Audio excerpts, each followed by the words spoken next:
So Dreamit Kickoff Week's a little bit like sipping from a fire hose. This week, we're gonna go through some expert sessions. People walk away from the first week, they're like, that's not 101, it's more 401 level stuff.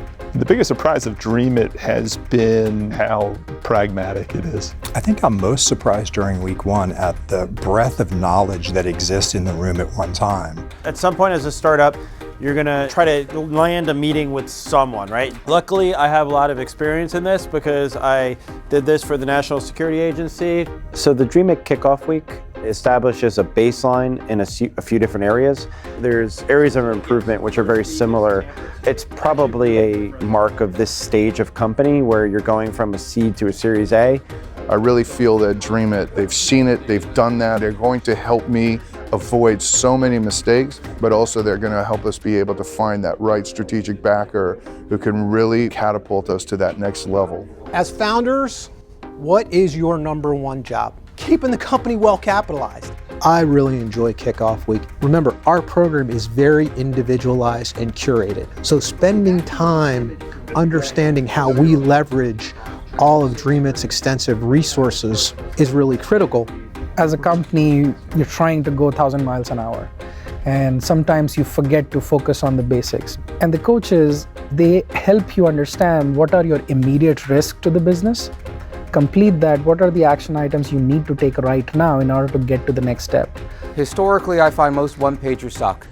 We're gonna fix all that. So a good chunk of Kickoff Week is devoted to leveling everybody's skills up.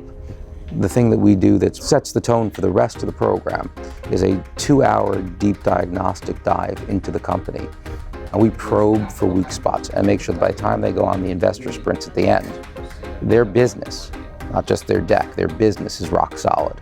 The deconstruction of my pitch to potential investors was incredibly valuable. You're getting honest feedback. The things that you thought you know, you realize you don't know. A lot of the founders, when we were recruiting them, said, well, I don't really need an accelerator. I'm on my way, I'm on my track, I have $1 million ARR.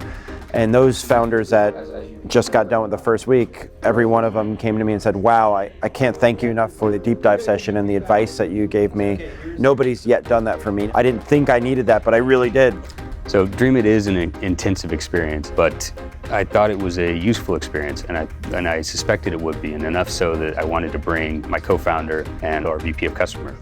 This has been a great experience thus far. We're going to come out of the Dreamit program with more customers and access to an investor base that can help us grow, scale, and network, and we're really excited for what the next 13 weeks holds.